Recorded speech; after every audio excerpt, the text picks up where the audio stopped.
Imagine, my friends, that you are visiting the small cemetery behind St. Mary's Church, and you are struck, as I was, by the beauty of a large angel headstone in the first row of graves. You walk over and you read the name, Jean-Baptiste Verment, and you wonder out loud, what a beautiful angel. I wonder who this guy was. And from the grave, Jean-Baptiste answers. Passerby, if you admire the statue of an angel watching over my family's grave, walk several more rows and view the statuary entitled The Good Shepherd that marks the final resting place of the good Father Kempker. All were carved by my hands. Look around. 2 fine brick buildings, St. Mary's School and Rectory, stand adjacent to this cemetery. I drew up the plans for both. I supervised the building of this church as well and carved the figures on its edifice. You are surrounded by my handiwork.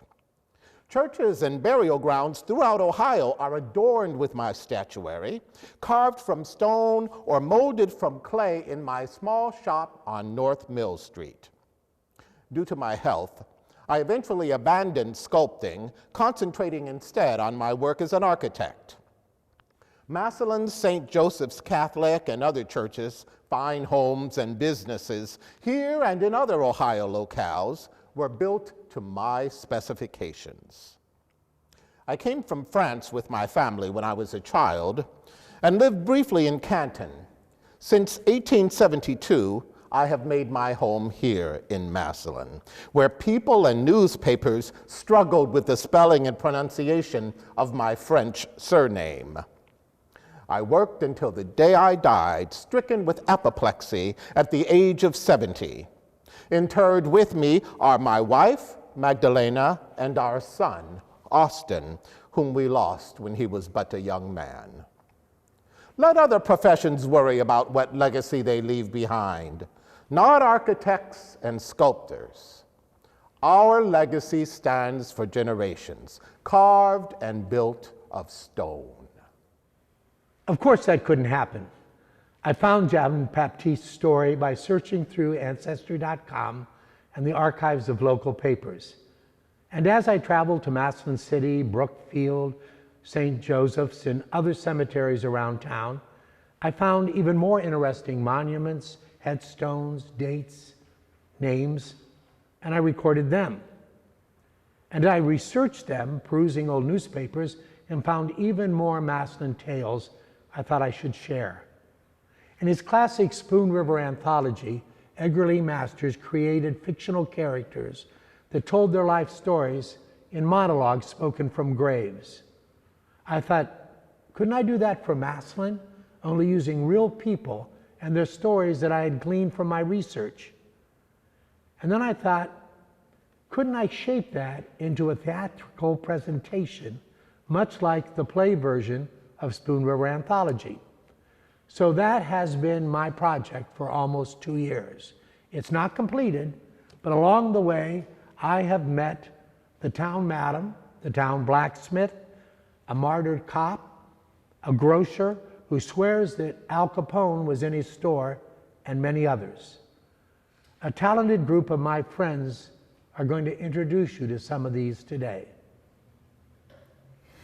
The theatrical presentation that Lee envisions with sets, costumes, lighting, and music is nowhere near completion. Today, we offer but a sampling of the characters and stories that he has collected. To begin, we return to St. Mary's Cemetery to hear the story of a visiting daredevil who met his end here in Massillon, Professor Torres, 1839 to 1871. Be warned, would-be daredevils. The Grim Reaper has more than one way to catch the unwary. I was a powerfully built son of Spain, lauded and decorated for delivering messages by balloon during the siege of Paris in the last European conflict. Then I came to America and became a circus act, dangling from a trapeze at the bottom of an aerostat while excited bumpkins gawked and applauded. The Grady Circus billed me as a dashing daredevil performing an amazing death-defying act. Death was not defied here in Massillon. Earlier, in 1871, during a performance in another Ohio hamlet, I nearly met my demise during the finale of my act, when fire caused the balloon from which I hung to burst. I ascended, hanging from the trapeze attached to the basket, which, unbeknownst to me, was afire. In mid-air, the balloon burst, and I plummeted to the ground. I was dragged for some distance before rescued by a group of onlookers who rushed to save me. Help came much too late here in Massillon. Grady's Circus came to this town in June of '71. Posters in store windows around Massillon guaranteed thrills at my aerial grand finale. At the end of the Saturday afternoon performance, the crowd moved to Erie and Railroad Streets to witness the promised spectacle, my ascension. From a fire lit in a furnace, billowing smoke and hot air funneled through a chimney into the mouth of the circus aerostat, inflating the balloon. The pitchman began his spiel. G.G. Grady's American Circus and Grand Gratuitous Balloon Show now presents for your entertainment the most thrilling, daring, and novel display of aeronautic skill ever witnessed on the entire American continent. Suspended from the balloon on a trapeze at the height of 3/4 of a mile, Professor Torres will hang by his toes, a sight frightening to contemplate, exhibiting the iron will and nerve of the greatest gymnast living. The show was about to go on here in Massillon. About 6 o'clock, the balloon was cut loose from its moorings. It rapidly ascended as I dangled from a trapeze, and the crowd awaited the advertised astonishing gymnastic feats. However, after ascending a couple hundred feet, the balloon began to deflate and fall. I let go of the trapeze and plunged into the canal. I could hear the crowd's screams and panicked cries as for 25 minutes I fought both the water and the skin of the balloon that had fallen on me. Circus workers and spectators rushed to my rescue, but were slow to pull me from the canal. They attempted resuscitation. Their efforts were in vain here in Massillon. A local priest celebrated my funeral mass, and I was buried in Massillon's English Catholic cemetery after a march from the church to the graveyard. The G.G. Grady Circus Company was my funeral procession.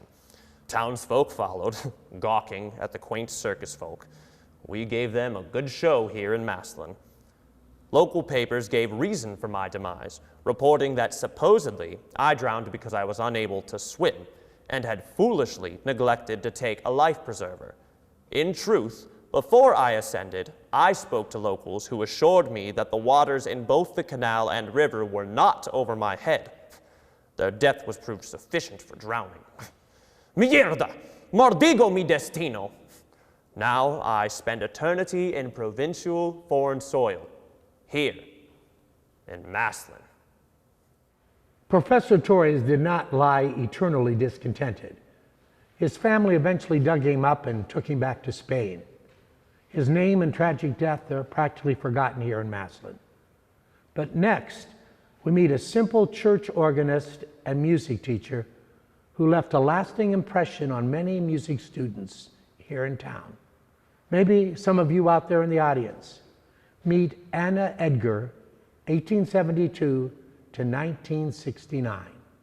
I endeavored to live by an axiom a mentor taught me. Do the best you can with the material that is given you. For me, that material was music. When I was a small girl in Creston, Ohio, my loving father bought me a piano, and the keyboard became my life partner. When I was 10 years old, Father, an agent for the B&O Railroad, was transferred to the Massillon station. My piano, my music, and I moved with him. I was one of the 16 graduates of Washington High School's class of 1889. After high school, I worked as a clerk at my father's office to raise funds to attend Oberlin Conservatory of Music. After Oberlin, Central Presbyterian hired me to be their church organist, a position that I held for over 40 years. I also began to give private lessons to youngsters, which I intensely loved. While teaching, I forgot everything around me. I developed an alternative to a traditional and rather stiff concert. I termed my innovation dramatic piano recitals. For these, I wove the concert selections into a story, with my pupils playing their solos and duets apropos to the character or incidents in the tale. My transformation of the traditional recital became of interest to Etude magazine, which published my first original script in 1937, a summertime pageant recital for young people, as well as several other of my innovative pieces. Perhaps a description of one of my dramatic piano recitals will best illustrate my concept. For Professor Popovsky and his symphony orchestra, which I wrote and Mrs. Sitton directed in 1947, I created light humorous chatter for Dick Lutz, portraying the humorous professor, and Jimmy Ritchie playing his office boy.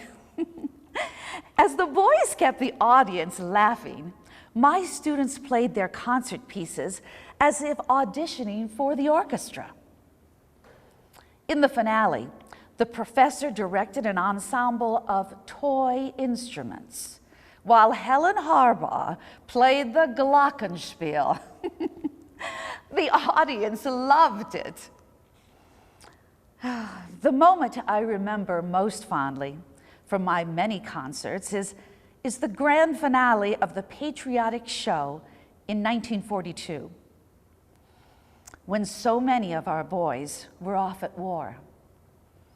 While I played the martial music at the piano, Boy Scouts representing the fighting men marched smartly across the stage, joined by my entire cast of students dressed as pilgrims, Pocahontas and her Indian maids, Southern belles, doughboys, and all sorts of historical figures.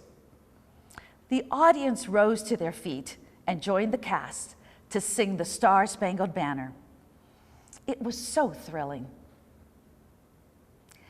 I retired as Central Presbyterian's organist in 1951, or rather, a broken arm forced my retirement. I guess the good Lord didn't want me to go on.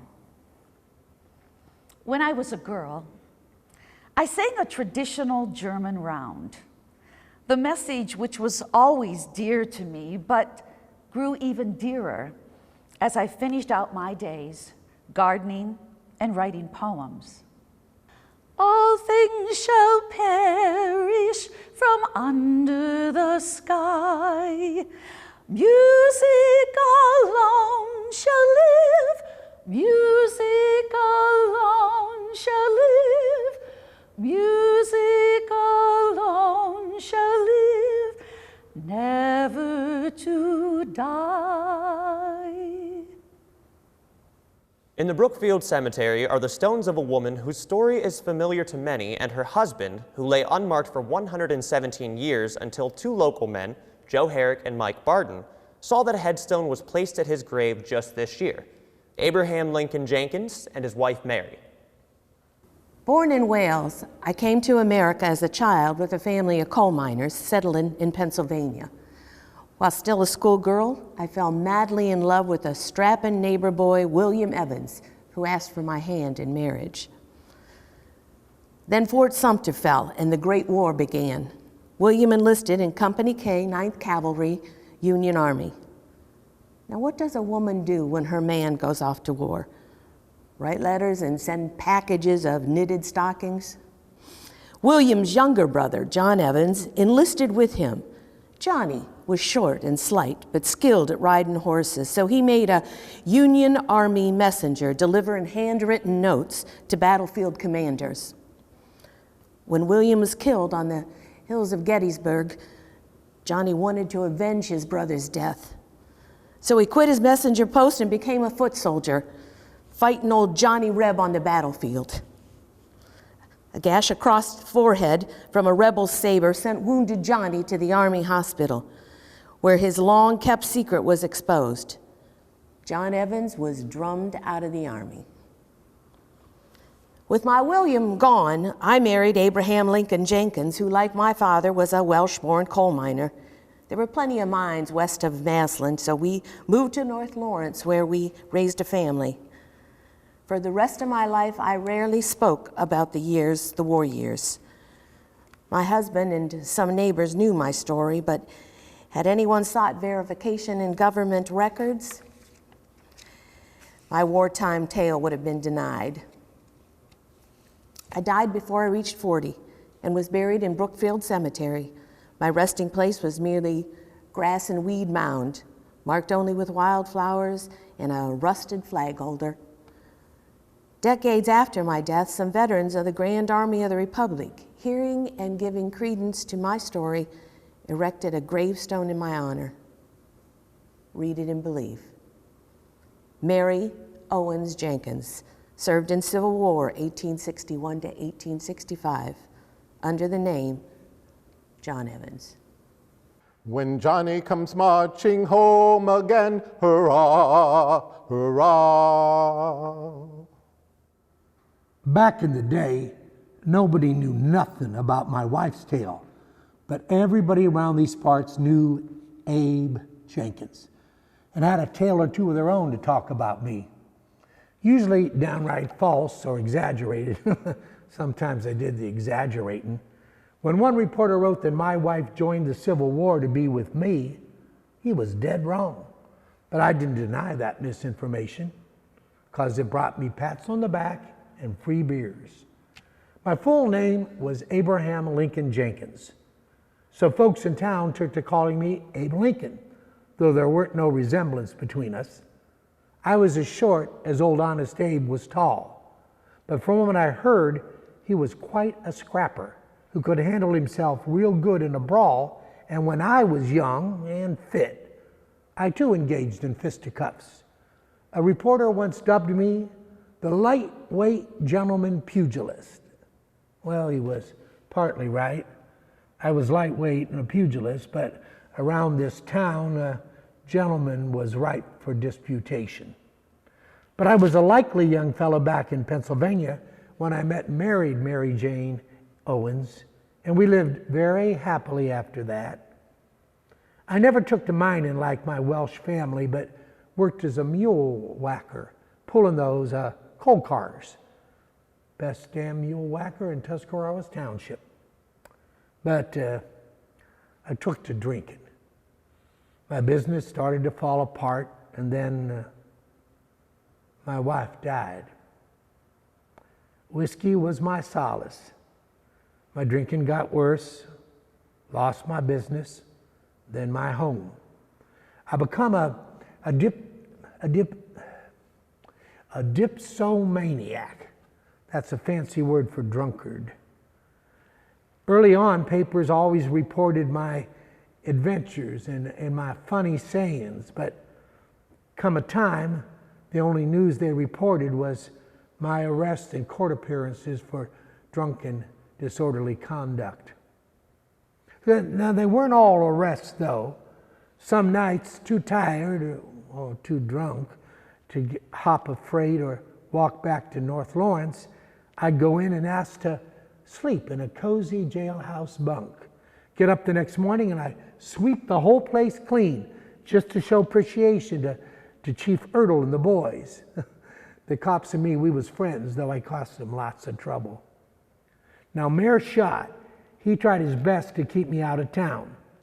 When the bread and water jail menu didn't deter me and I was unwelcomed at the county workhouse, old Mayor Schott put me on a blacklist, ordering the cops to arrest any saloon keeper who sold or gave me so much as one drop of liquor. That didn't work at all. I appeared before Mayor Bell so much, we become friends. All right, I know. He called me a disgraceful drunk and sent me to the workhouse, but on the whole, old Barney was a damn nice fella. When I got out of the workhouse, he sent me back to North Lawrence with orders not to return to Massillon for 1 whole year. I obeyed, but when that year was up, as soon as it was up, I come back into town, got drunk, and got thrown in jail. In my last years, it was reported around town that I was feeble. Poor, pathetic Abe. Lame in one leg, blind in one eye. Folks would come up to me and say, "How you doing, Abe? You're looking right poorly." Well, I tip my hat to them, dance a little jig, and proclaim, "Well, you know, I ain't dead yet." Well, but folks would warn me that my end was coming up soon, seeing that hopping a speeding train wasn't too safe a method of transportation for an old tosspot like me. But I kept on. How else was I going to get to Massillon to lift a glass with some friends? I was too old to walk, and, well, I was damn good at train hopping. One November night in '03, I hopped a Pennsylvania Railroad passenger train headed east. But I didn't make the platform, so I was hanging onto the rail for most of the ride, for my dear life. Some fella in the station saw me and telegraphed ahead for them to stop the train and get the damn fool off. But that telegram arrived too late. Coming to Tremont Street, my body struck the brace of the bridge, and I was a goner. In my pockets, they found my hair comb and 13 pennies. All his worldly possessions, they wrote. Well, yet another damn lie about Abe Jenkins. An article in the paper lamented my passing, as well as some other fellas, friends of mine, from what the Massillon cops called the old guard. Geisy, Lacey, and old Spring, who died the year before me in the county infirmary. My drinking buddies, all good men, all gone. Wonder if there's a beer hall up there in heaven where we could throw down some old crow together. Of course, if I want to get to heaven, I'll first have to hop a freight from the hotter locale where I'm most likely going to be staying. Our next voice is a man from a prominent Massillon family who lived a quiet life until he had one shining moment when disaster hit our town. Charles Skinner, 1791 to 1875. Following my brother Alexander, I came to Massillon on horseback in 1812, and what fame I enjoys lies not in success in business, but rather in another horseback ride I took in 1837. My brother was a partner in a woolen factory, co-owned by Thomas Roach, the founder of Kendall. Eventually, I operated a tannery and built my own woolen factory, as well as a fine home at Main and 3rd, across from the Duncan home, now the Massillon Library. Like other Massillon manufacturers, I was caught up in the controversy over a reservoir the rolling mill company had built east of Massillon, damming up Sippo Creek, supposedly for the benefit of everyone, in case of drought. But farmers in that area saw the reservoir as a mosquito-infested, odoriferous quagmire dangerous to their families and livestock. The farmers collectively asked that it be drained and then petitioned. First, the rolling mill company. That request denied, the farmers went to politicians, Massillon city leaders, the governor, and finally the state legislature, all to no avail. Then, about 2 o'clock on the night of Washington's birthday, when a grand ball was being held to celebrate the opening of Tremont House, which was also owned by Rolling Mill, I heard the sound of rushing water. Mounting my horse, I galloped through town, crying warnings, "Hello, the reservoir's broke, flee for your lives!" Urgently riding through the darkened streets, I reached the Tremont House, where our upper class was still reveling. The wall of the dam had been sabotaged, deluging the town with a torrent that knocked down warehouses and factories, including my own, littering the streets with debris and sending valuable merchandise floating down the Tuscaroras River as far south as Bolivar. Though party dresses and silk dancing shoes were ruined, no lives were lost in the flood, partly, people claimed, because of my wild ride through town. Although notable citizens like Roach, Wales, and Duncan have been lauded much more than I in newspaper articles and local history books throughout the years, when public schools presented local history pageants, the role most prized was Charles Skinner.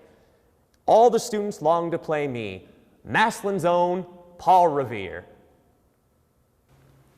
We finish up our program with the most unique character and the most unlikely tale. In the cemetery behind St. Barbara's Catholic Church lies Francis Xavier Firestein. 1786 to, well, we'll let him tell you. Read the inscription, passers-by, and marvel or disbelieve. Ego veritatem deco. Translation, I speak the truth. My baptismal papers verify that I was born in Spain in 1785 when my father was attached to the Austrian embassy. I attended school in Vienna, Austria, studying at my father's insistence, Musik et Langue, music and language. In 1832, we came to America, where father died at the age of 110, leaving me una familia, without family. Finding my way to Massillon, I taught school and played organ at Brookfield's St. Barbara's Catholic Church. On one of my last birthdays, a local reporter interviewed me, chronicling my supposed eccentricities. He dubbed me parish school teacher, master of languages, scholar, and savant, but was skeptical of my data de nascita, date of birth. I spent my last years in a small cottage behind St. Barbara's. The reporter termed my home a hut. Even in my final days, I labored in my gardens, growing vegetables and sweet-scented flowers by my door. Crowded in my small home were chairs, a table, and a little cabinet organ where I spent many evening hours. Fluent in 7 languages, every day I would read a chapter out of a book written in each tongue. I lived on coffee and vegetables, plus baskets of homemade breads brought daily to me by kind nakban, neighbors. I drank moderately of wine every day and smoked much less moderately from the time I knew what tobacco was. Daily exercise was always a part of my regimen. In the 2 years before my demise, I twice walked the 2 miles to Massillon. By the end of my life, I was admittedly stooped, wrinkled, spare, and time-worn, but happy, healthy, and alert. I was full of joie de vivre until my very last moment on earth. 10:45, February 28th, 1915, 129 years old. You inquire as to my cause of death?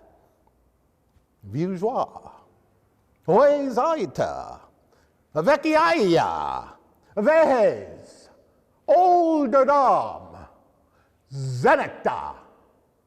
Translation, old age.